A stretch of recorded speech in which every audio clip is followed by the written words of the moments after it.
আলমারি গোছাতে গিয়ে পুরনো একটা ডায়েরি পেলাম। পাতা উল্টাতে গিয়ে আমার কলেজ জীবনের কিছু ছবি বের হল। 18-19 বছর বয়সের ছবি, তখন আমি বেশ স্লিম আর সুন্দর ছিলাম। ছবিগুলো দেখে নস্টালজিক হয়ে পড়লাম। ছেলে পাশে এসে বসল, ছবিগুলো দেখতে লাগল। একটা ছবি হাতে নিয়ে সে অবাক হয়ে বলল, মা, এটা তোমার ছবি? আমি হাসতে হাসতে বললাম, হ্যাঁ, তোমার মায়ের যৌবনের ছবি। সে ছবিটা মনোযোগ দিয়ে দেখতে লাগল। তারপর আমার দিকে তাকিয়ে বলল, মা, এই ছবিতে তোমাকে দেখাচ্ছে আমার বয়সী কোনো মেয়ের মতো। আমি বললাম, তখন তো আমি তোমার বয়সীই ছিলাম। সে ছবিটা বুকের কাছে চেপে ধরে বলল, মা, এই ছবির মেয়েটাকে যদি আমি কোথাও দেখতাম, আমি নিশ্চয়ই প্রেমে পড়ে যেতাম। আমি লজ্জা পেয়ে বললাম, কি যে বলিস? সে গম্ভীর হয়ে বলল, না মা, আমি সত্যি বলছি। এই ছবির তুমি আর এখনকার তুমি, দুজনকেই আমি ভালোবাসি। আমার হৃদয়ে একটা অদ্ভুত কম্পন অনুভব করলাম। সে আরও বলল, মা, আমি তোমাকে শুধু মা হিসেবেই নয়, একজন নারী হিসেবেও ভালোবাসি। তুমি আমার স্ত্রী হয়ে যাও, আমি তোমাকে সেই যৌবনের মতোই সুন্দর রাখব। পুরনো ছবির গন্ধ আর তার কথার মিশ্রণে আমি হতবাক হয়ে গেলাম। এই গল্পটি সম্পূর্ণ শুনলে আপনাদের পানি অটোমেটিক বের হয়ে যাবে, সো যত দ্রুত সম্ভব হাতের কাছে টিস্যু নিয়ে বসে পড়ো। বিছানার চাদর যেন নষ্ট না হয় সেটা সম্পূর্ণ খেয়াল রাখার অনুরোধ জানিয়ে গল্পটি এখন শুরু করব। তার আগে সর্বশেষ অনুরোধ, দয়া করে এমন পানি বের করার গল্প নিয়মিত শুনতে আমাদের চ্যানেলটি সকলেই সাবস্ক্রাইব করুন। ধন্যবাদ। হ্যালো বন্ধুরা, আমার নাম মীরা আহমেদ। আমার বয়স 44 বছর। আমার স্বামীর নাম রাহুল আহমেদ, বয়স 46 বছর। আমাদের 2 সন্তান, রিয়াদ আর সানিয়া। রিয়াদ 20 বছর বয়সী, বিশ্ববিদ্যালয়ে পড়ে।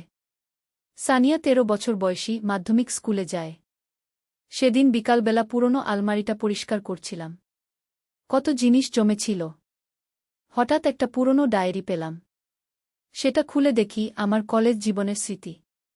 18 বছর বয়সের কিছু ছবি বের হল। দেখে অবাক হয়ে গেলাম, তখন আমি কত সুন্দর ছিলাম। চুল লম্বা, চেহারা ভরাট, চোখে স্বপ্ন। ছবিগুলো দেখতে দেখতে হারিয়ে গেলাম অতীতে। হঠাৎ রিয়াদ পাশে এসে বসল। মা, কি দেখছ? জিজ্ঞেস করল। আমার পুরনো ছবি একটা ছবি তার হাতে দিলাম। রিয়াদ ছবিটা দেখে অবাক হয়ে গেল। মা, এটা সত্যিই তুমি? কত সুন্দর লাগছে।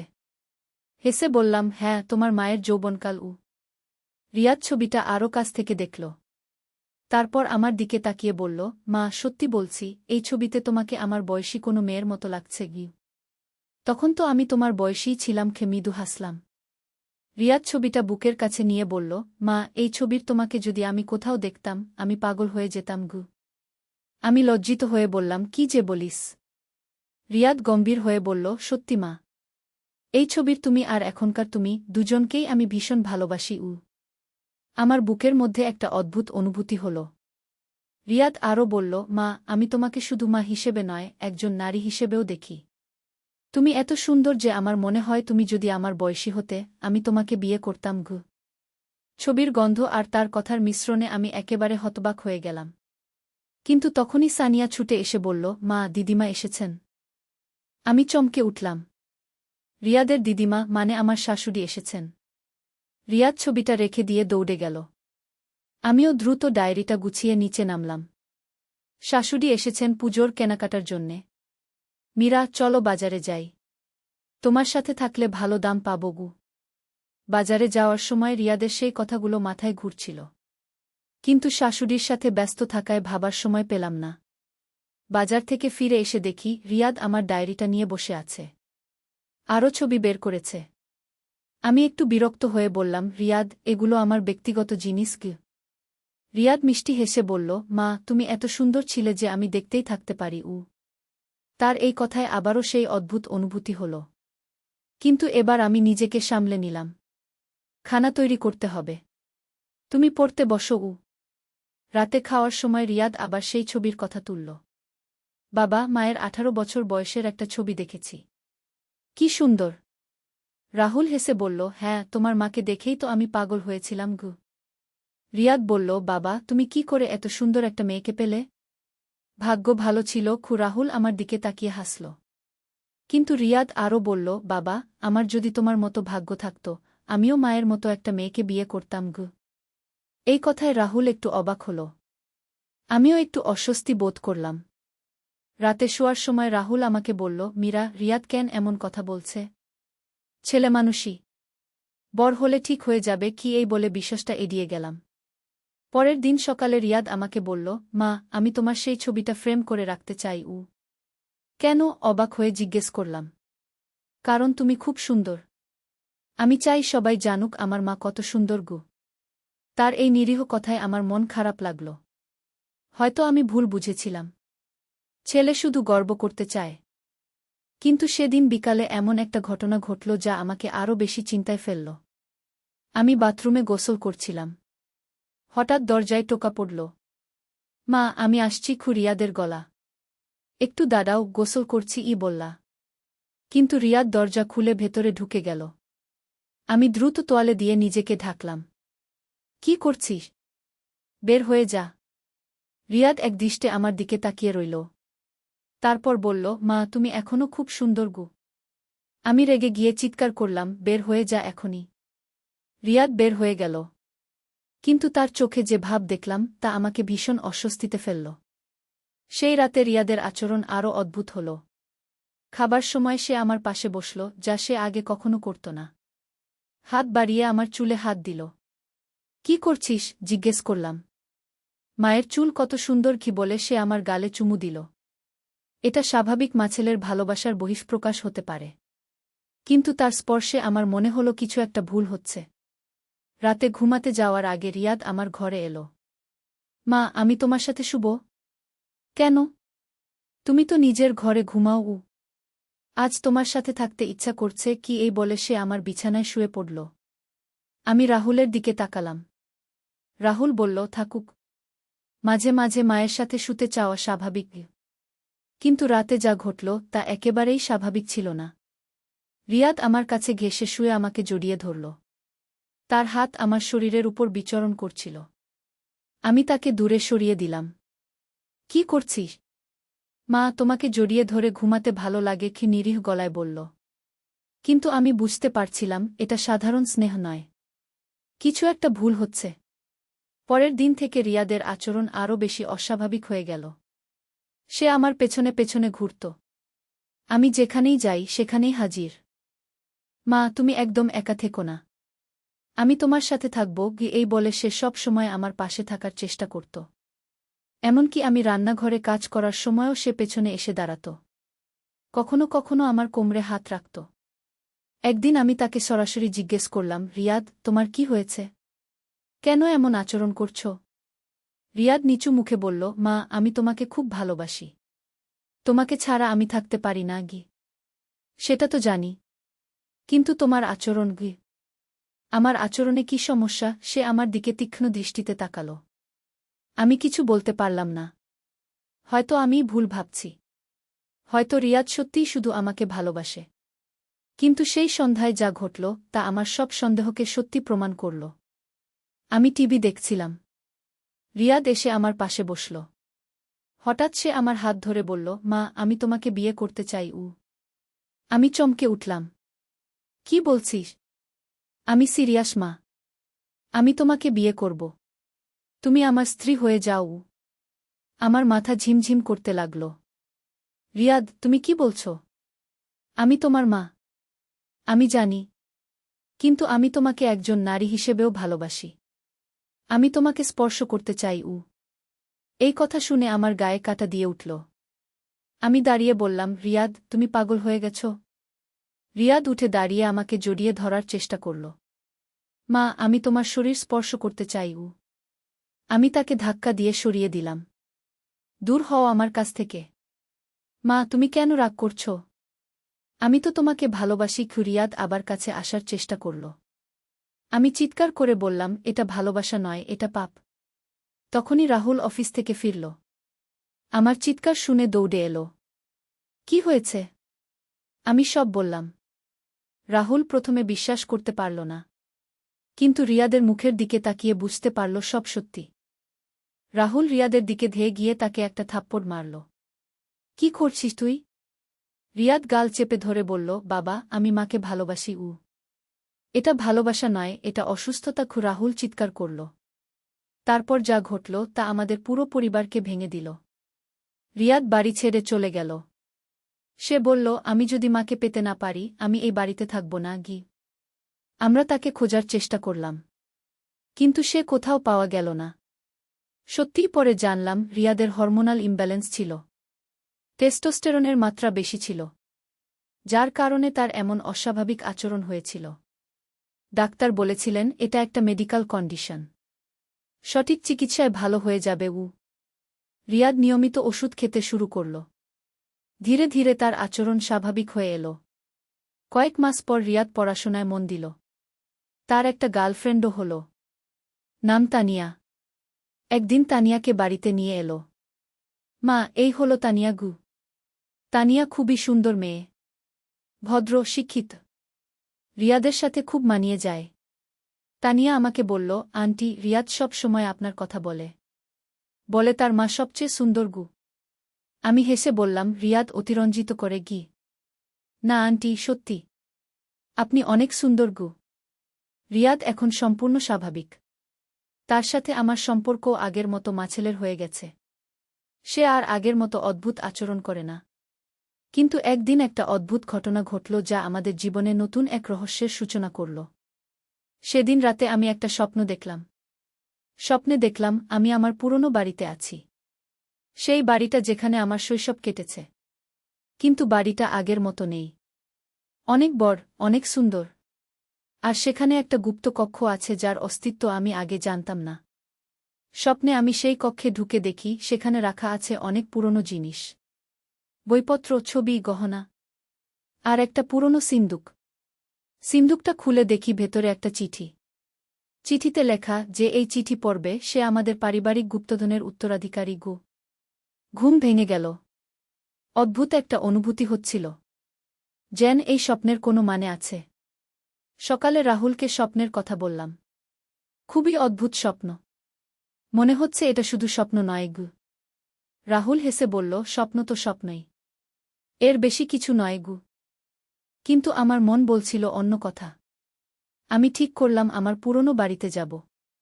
সেই বাড়িটা এখন আমার চাচার দখলে। চাচাকে ফোন করলাম। চাচা, আমি একবার পুরনো বাড়িটা দেখতে যেতে চাই। কোনো সমস্যা নেই, তুমি যখন খুশি আসতে পারো গু। পরের দিনই রিয়াদ আর সানিয়াকে নিয়ে পুরনো বাড়িতে গেলাম। বাড়িটা আগের মতোই আছে, কিন্তু কিছুটা পুরনো হয়ে গেছে। চাচা বললেন, মীরা, এই বাড়িতে কিছু অদ্ভুত জিনিস আছে। মাঝে মাঝে অদ্ভুত শব্দ হয় গু। কি ধরনের শব্দ? রাতের বেলা মনে হয় কেউ ঘোরাফেরা করছে, কিন্তু কাউকে দেখা যায় না গি। আমার গায়ে কাটা দিল। চাচা, আমি পুরো বাড়িটা ঘুরে দেখতে চাই গু। চাচা চাবি দিয়ে দিলেন। আমি রিয়াদ আর সানিয়াকে নিয়ে বাড়ির এক কোণ থেকে আরেক কোণ পর্যন্ত ঘুরলাম। দোতলায় গিয়ে আমার পুরনো রুমটা দেখলাম। সব কিছু আগের মতোই আছে, কিন্তু হঠাৎ আমার নজরে পড়ল একটা দেয়ালে অদ্ভুত একটা চিহ্ন। রিয়াদকে ডাকলাম, এই চিহ্নটা আগে ছিল? রিয়াদ দেখে বলল, মা, এটা তো গোপন দরজার চিহ্ন মনে হচ্ছে গি। আমার বুক ধক ধক করতে লাগল। স্বপ্নের সেই গুপ্ত কক্ষের কথা মনে পড়ে গেল। চিহ্নটার উপর চাপ দিলাম। হঠাৎ দেয়ালটা সরে গেল। ভেতরে একটা গোপন পথ। সানিয়া চিৎকার করে বলল, মা, এটা কি? আমিও জানি না গিয়ে আমার গলা কাঁপছিল। রিয়াদ মোবাইলের ফ্ল্যাশলাইট জ্বালিয়ে ভেতরে ঢুকল। মা, এখানে একটা ছোট কক্ষ আছে গি। আমিও ঢুকে গেলাম। সত্যিই একটা ছোট কক্ষ, আর সেখানে রাখা আছে একটা পুরনো সিন্দুক, হুবহু স্বপ্নের মতো। কাঁপতে কাঁপতে সিন্দুকটা খুললাম। ভেতরে একটা চিঠি, কিছু পুরনো গহনা আর একটা মানচিত্র। চিঠিটা পড়লাম। সেখানে লেখা, প্রিয় উত্তরাধিকারী, তুমি যদি এই চিঠি পড়ছ তাহলে বুঝতে হবে তুমি আমাদের পরিবারের বিশেষ ক্ষমতার অধিকারী। তোমার স্বপ্নে যা দেখবে তার সাথে বাস্তবতার যোগ আছে গি। আমার মাথা ঘুরে গেল। রিয়াদ, এটা কি বলছে? রিয়াদ চিঠিটা পড়ে বলল, মা, এটা তো অবিশ্বাস্য। আমাদের পরিবারে নাকি অতিপ্রাকৃত ক্ষমতা আছে গি। মানচিত্রটা দেখলাম। সেখানে এই এলাকার বিভিন্ন জায়গার ছবি আঁকা, আর একটা জায়গায় ক্রস চিহ্ন দেওয়া। সেখানে লেখা, মূল গুপ্তধন। সানিয়া উত্তেজিত হয়ে বলল, মা, আমরা গুপ্তধনের খোঁজে বের হব? আমি দ্বিধায় পড়ে গেলাম। এটা কি সত্যি নাকি কোনো কাকতালীয় ব্যাপার? কিন্তু যখন বাড়িতে ফিরে এসে রাহুলকে সব বললাম তখন আরও অদ্ভুত কিছু জানতে পারলাম। রাহুল বলল, মীরা, তোমার দাদু সম্পর্কে আমি কিছু শুনেছিলাম। তিনি নাকি তন্ত্রমন্ত্র জানতেন গো। সেটা তো আমি জানতাম না গি। তোমার বাবা কখনো এসব বিষয়ে কথা বলতেন না। কিন্তু গ্রামের লোকেরা বলতো তোমার দাদু ভবিষ্যৎ দেখতে পেতেন গু। এই কথা শুনে আমি আরও বিভ্রান্ত হয়ে পড়লাম। পরের দিন রাতে আবার স্বপ্ন দেখলাম। এবার দেখলাম সেই মানচিত্রের জায়গাটা। স্পষ্ট দেখতে পাচ্ছি একটা বড় গাছের নিচে একটা পাথর। পাথরের নিচে কিছু একটা লুকানো আছে। সকালে উঠে রিয়াদকে বললাম, আমরা আজই সেই জায়গাটায় যাব। রিয়াদ খুশি হয়ে বলল, চলো মা, অ্যাডভেঞ্চার হবে। মানচিত্র অনুযায়ী জায়গাটা ছিল শহর থেকে ২৫ কিলোমিটার দূরে একটা জঙ্গলে। আমরা সকালে বের হলাম। বইটা খুলে দেখি এখানে বিভিন্ন তন্ত্রমন্ত্রের কথা লেখা। আর সবচেয়ে বড় কথা, এখানে লেখা আছে আমাদের পারিবারিক ইতিহাস।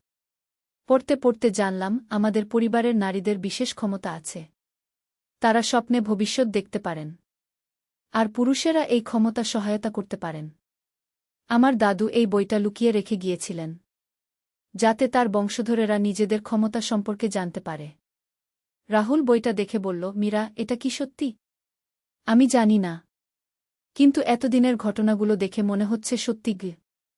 বাড়িতে ফিরে এসে বইটা পড়তে শুরু করলাম।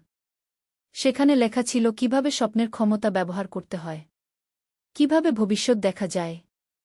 আমি চেষ্টা করে দেখলাম। সত্যিই কাজ হল। আমি স্বপ্নে দেখতে পারলাম পরের দিন কি ঘটবে। আর সেটা সত্যিই ঘটল। ধীরে ধীরে আমি বুঝতে পারলাম আমার সত্যিই বিশেষ ক্ষমতা আছে। একদিন স্বপ্নে দেখলাম আমাদের পাড়ায় একটা দুর্ঘটনা হবে। একটা বাচ্চা গাড়ির নিচে পড়ে যাবে। পরের দিন সকালে আমি সেই জায়গায় গিয়ে অপেক্ষা করলাম। সত্যিই সেই বাচ্চাটা রাস্তায় দৌড়ে এলো।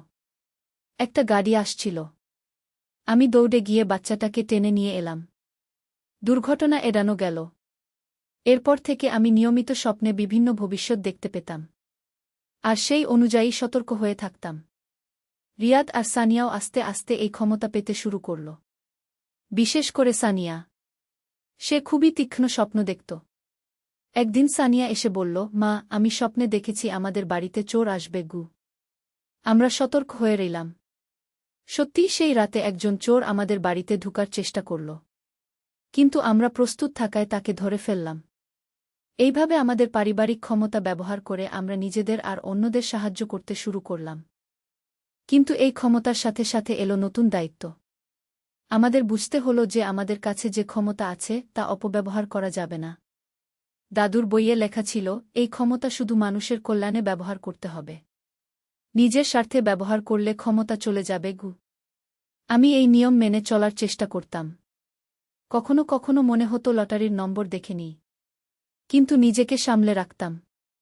একদিন আমার এক প্রতিবেশী এসে বলল, মীরা, শুনেছি তুমি স্বপ্নে সত্যি দেখতে পাও। আমার মেয়ে হারিয়ে গেছে। তুমি কি বলতে পারবে সে কোথায়? আমি দ্বিধায় পড়ে গেলাম।